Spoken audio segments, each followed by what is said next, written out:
सुप्रभात विद्यार्थियों। आज हम पढ़ेंगे दूसरी इकाई का पहला पाठ अस्पताल। अस्पताल यह पाठ एक चित्र वर्णन है। चित्र वर्णन अर्थात एक चित्र दिया हुआ है और उसी का वर्णन करते हुए हमें इस पाठ को समझना है। यहाँ अस्पताल का चित्र दिया गया है जिसमें अस्पताल का दृश्य दिखाया गया है। वार्ड बॉय सामान लेकर आ रहा है। डॉक्टर अपना काम कर रहे हैं। नर्स स्ट्रेचर पर एक मरीज को लेकर जाते हुए दिखाई दे रही है।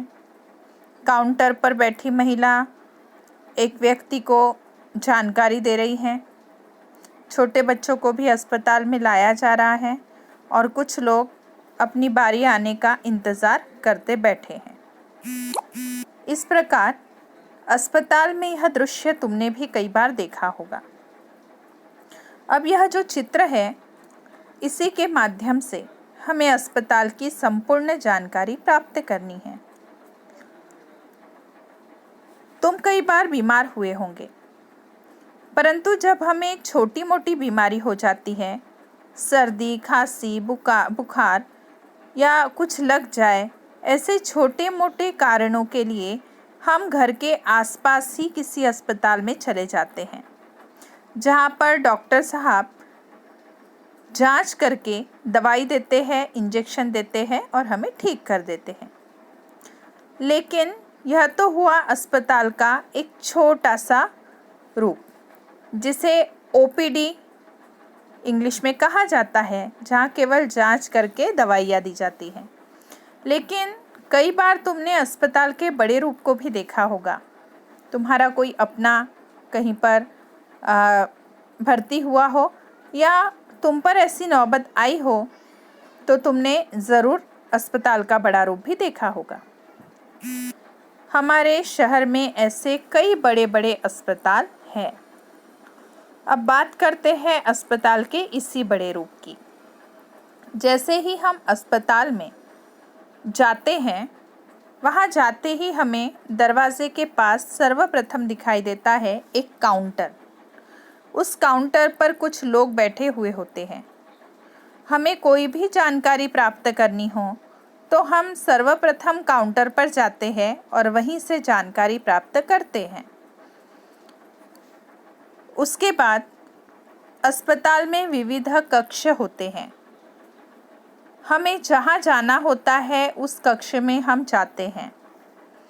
मतलब सर्वप्रथम अस्पताल में अलग अलग डॉक्टरों के कैबिन होते हैं, उनका कक्ष होता है। कैबिन अर्थात कक्ष। अब अलग अलग डॉक्टरों का कक्ष मतलब मान लो कि तुम्हारे साथ कुछ लोग हैं, किसी को तकलीफ़ है कान की, तो काउंटर पर पूछा जाएगा कि कान का इलाज करने वाले डॉक्टर कौन से हैं, है ना।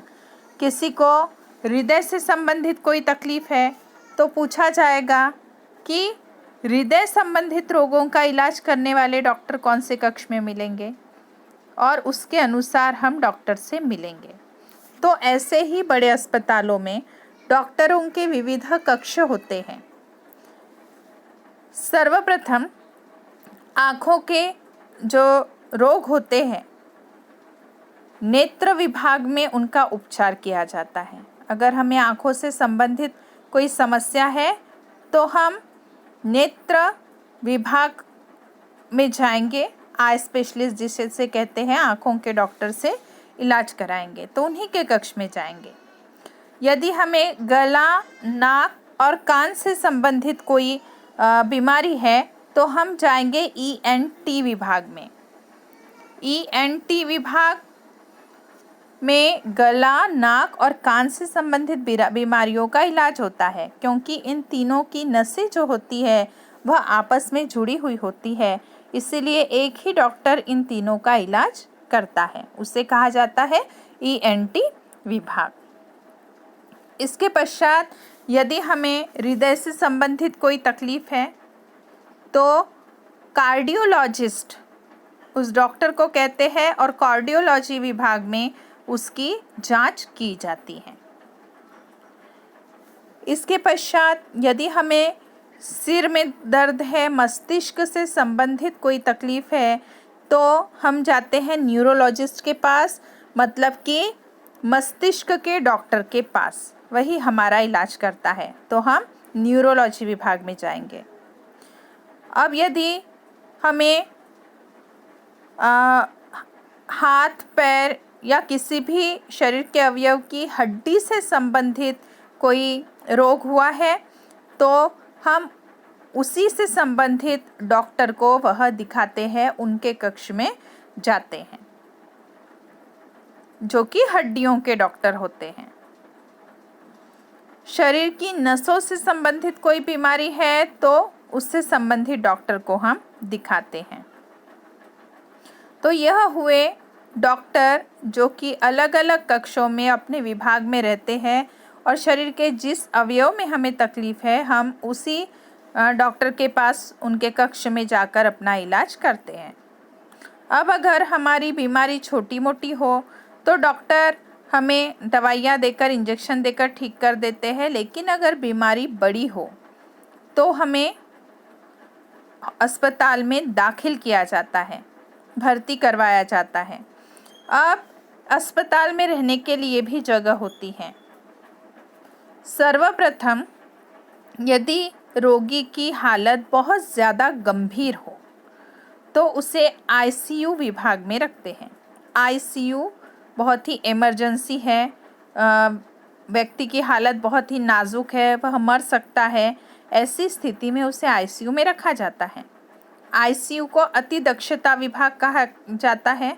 अति दक्षता विभाग में इसीलिए रखा जाता है क्योंकि वहाँ पर जो बेड होते हैं उस बेड के पीछे हर प्रकार की मशीनें लगी होती हैं। ऑक्सीजन सिलेंडर लगा हुआ होता है, हमारे दिल की धड़कन का पता मॉनिटर पे हर समय चल सके ऐसी भी मशीन वहाँ पर लगी हुई होती हैं।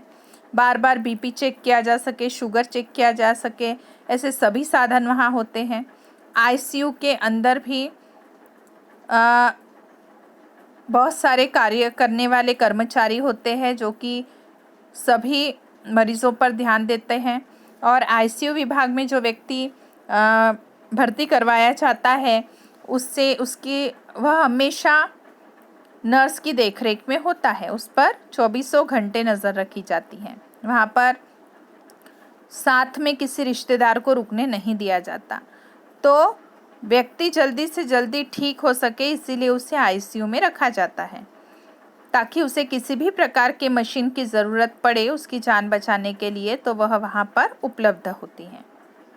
अब यदि मरीज़ की हालत ठीक है तो उसके बाद उसे आईसीयू से बाहर निकाला जाता है। अब यहाँ पर भी अपनी आर्थिक स्थिति के अनुसार हम कहाँ रुकेंगे यह हम पर निर्भर होता है। यदि हम ज़्यादा पैसे खर्च नहीं करना चाहते तो हमें जनरल वार्ड में रखा जाता है। जनरल वार्ड मतलब एक बड़ा सा हॉल होता है जहाँ पर आजू बाजू में ही बेड लगे हुए होते हैं, मरीज़ के पलंग लगे हुए होते हैं, सेपरेट रूम नहीं होता। लेकिन यदि हम पैसे ज़्यादा खर्च कर सकते हैं तो अपने लिए एक अलग से कमरा लिया जाता है, प्राइवेट रूम ली जाती है और वहाँ पर मरीज़ रुकता है, लेकिन उसके पैसे जो है वह ज़्यादा देने होते हैं। आजकल के जो पर्सनल रूम होते हैं, प्राइवेट वार्ड होते हैं, वह तो इतने शानदार होते हैं जैसे कि होटल का कोई रूम हो। वहाँ पर एसी की सुविधा, बड़े बड़े अस्पतालों की अगर बात की जाए तो एसी होता है, टीवी होती है, सोफ़ा होता है मरीज़ के बेड के साथ ही, और पर्सनल स्वच्छता गृह भी होता है। तो इस प्रकार की सुविधाएं प्राइवेट वार्ड में आजकल दी जाती हैं। अब इसके अलावा भी कई कक्ष अस्पताल में होते हैं, जैसे मरीज़ को अस्पताल में आने के बाद उसे एडमिट करने तक के लिए भी कई अन्य कक्षों से मरीज़ को जाना पड़ता है। इसका कारण ये है कि जब डॉक्टर को लगता है कि बीमारी गंभीर है तो डॉक्टर को भी केवल हाथ लगाकर पता नहीं चलता, उसके लिए भी कई प्रकार के जांच करवानी होती है। यदि बार बार बुखार आ रहा है, क्यों नहीं ठीक हो रहा है पता करना है, ब्लड टेस्ट किया जाता है, खून की जांच की जाती है। उस विभाग को कहा जाता है पैथोलॉजी विभाग। पैथोलॉजी विभाग में क्या होता है कि मरीज के शरीर से थोड़ा सा खून निकाला जाता है सैंपल के रूप में और मशीन में डालकर उसकी जांच की जाती है। फिर अलग अलग प्रकार के जो बीमारियां हैं, तो कौन सी बीमारी व्यक्ति को हुई है वह उस जांच की रिपोर्ट में पता चलता है और फिर उसी के अनुसार डॉक्टर दवाई देकर मरीज को ठीक करता है। उसके अलावा मान लो कि हमारे हाथ की हड्डी में चोट लगी है, पैर की हड्डी में चोट लगी है, हड्डी से संबंधित यदि कोई तकलीफ है तो एक्सरे करवाया जाता है। एक्सरे विभाग होता है। एक्सरे विभाग में क्या होता है कि मशीन होती है, उससे मान लो हाथों में तकलीफ है तो हाथ का फोटो निकाला जाता है। जब उसका रिपोर्ट आता है तो एक काले कलर की शीट पर वह हड्डियों का चित्र आता है, जिसे देखकर पता लगता है कि शरीर की कौन सी हड्डी में चोट है, क्या टूट गई है क्या, ये सारी बातें एक्सरे से पता चलता है। तो उस विभाग को एक्सरे विभाग कहा जाता है। अब अगर मान लो कि क्या तकलीफ है पता ही नहीं चल रहा है तो अन्य प्रकार के परीक्षण भी किए जाते हैं, जिसमें कि एक होता है सीटी स्कैन। सिर से संबंधित बीमारी है तो सिर की किसी नस में क्लॉट है क्या, जम गई है क्या, रक्त प्रवाह बराबर नहीं हो रहा है क्या, ये सब पता करने के लिए सीटी स्कैन किया जाता है। सीटी स्कैन विभाग अलग होता है। एक प्रकार की मशीन होती है जिसमें व्यक्ति का सिर तक का भाग, हमारा सिर धड़ तक अंदर डाला जाता है, मशीन के फ़ोटो निकाली जाती है, जिससे कि हमारे मस्तिष्क की छोटी से छोटी नस का भी पता उस रिपोर्ट में चलता है। अब मान लो कि बीमारी फिर भी ठीक ही नहीं हो रही है तो डॉक्टर MRI नाम का परीक्षण करने बोलते हैं। तो MRI विभाग भी अस्पताल में होता है। इसमें मनुष्य के पूरे शरीर को मशीन में डाला जाता है और फोटो ली जाती है। इसमें हमारे सिर से लेकर पैर की उंगली तक का फोटो होता है। संपूर्ण शरीर के किसी भी हड्डी में, किसी भी नस में किसी प्रकार की कोई तकलीफ है क्या, यह जानकारी इस MRI की रिपोर्ट से हमें प्राप्त होती है। तो यह MRI विभाग भी अलग होता है। इसके अलावा सोनोग्राफी विभाग होता है। सोनोग्राफी विभाग में भी डॉक्टर होते हैं जो कि पेट में कोई तकलीफ है क्या पता करने के लिए परीक्षण उस विभाग में किया जाता है। पेट पर एक प्रकार का जेल लगाया जाता है और वो जो छोटी सी मशीन होती है वह पेट के जिस भाग पर रखी जाती है वह मॉनिटर पर उसका फ़ोटो दिखता है और उसका फ़ोटो निकाल लिया जाता है, प्रिंट ले ली जाती है, जिससे कि पेट में किसी प्रकार की कोई चीज़ चली गई है क्या या तकलीफ़ क्यों हो रही है, यह सब पता करने के लिए यह परीक्षण किया जाता है, सोनोग्राफी। इसके अलावा एंडोस्कोपी विभाग भी एक अलग होता है, जिसमें कि एक छोटा सा कैमरा नली के द्वारा गले में डाल दिया जाता है और फिर अंदर का फ़ोटो निकाला जाता है, जिससे कि पेट से संबंधित ही बीमारियों का पता लगाने के लिए एंडोस्कोपी की जाती है। तो यह भी विभाग अलग होता है। इस प्रकार यह अलग अलग विभाग जो बने हैं यह परीक्षण करने के लिए बने हैं। और जैसे हमने पैथोलॉजी विभाग की बात की तो उसमें केवल खून का ही सैंपल नहीं, तो मनुष्य के मल मूत्र की भी जांच की जाती है। उसका भी सैंपल लेकर मशीन के द्वारा परीक्षण किया जाता है और बीमारी का पता लगाया जाता है। तो ये सारे विभाग हैं जो कि डॉक्टर को रोगी के रोग तक पहुंचने के लिए आसान करते हैं और डॉक्टर उनका सही इलाज कर सकता है और उन्हें अस्पताल के किस रूम में रखना है उसके अनुसार उन्हें रखा जाता है। अब इसके अलावा और भी कुछ विभाग अस्पताल में होते हैं, जैसे कि ऑपरेशन थिएटर, शल्य कक्ष जिसे कहा जाता है। अब शरीर के किसी भी विभाग, किसी भी अवयव का ऑपरेशन करना हो तो उसे काट पीट कर फिर से सिलकर सही किया जाता है। तो ऑपरेशन करने के लिए एक विशेष कक्ष होता है जिसमें सारी सुविधाएं होती है, उसमें एसी लगे होते हैं, टेम्परेचर उसमें बराबर रखा जाता है और यह विभाग भी वहाँ पर होता है जिसमें कि ज़रूरत पड़ने पर ऑपरेशन किया जाता है। इसके अलावा नेत्रदान विभाग भी होता है। नेत्रदान विभाग मतलब मरने के बाद हमारा शरीर किसी काम का नहीं रहता, ना हमारी आंखें काम की रहती हैं, लेकिन मरते ही कुछ समय तक यदि मनुष्य के शरीर से उसकी आंखें निकाल ली जाए तो वह किसी अंधे की आंखें बन सकती हैं। किसी अंधे व्यक्ति को वही आंखें लगाने पर वह देख सकता है। इसीलिए मरने से पहले ही लोग अपने नेत्रों का दान कर देते हैं, जिससे कि उस व्यक्ति की मृत्यु होने पर घर वाले अस्पताल वालों को सूचित करते हैं, डॉक्टर घर पर ही आ जाते हैं और उस व्यक्ति की आंखें निकाल कर ले जाते हैं। तो यह भी एक विभाग होता है जिसमें कि व्यक्ति की आंखें निकाली जाती हैं। रक्तदान विभाग भी होता है। कई बार किसी व्यक्ति का यदि एक्सीडेंट हो गया है या किसी कारण से उसके शरीर में बहुत खून की कमी हो गई है तो उसे उसी का ग्रुप का खून दिया जाता है। मान लो किसी का A+ है, किसी का B+ है, किसी का O+ है, O नेगेटिव है। इस प्रकार अलग अलग जो विभाग होते हैं, खूनों के ग्रुप होते हैं, उस व्यक्ति को उसी ग्रुप का खून चढ़ाया जाता है।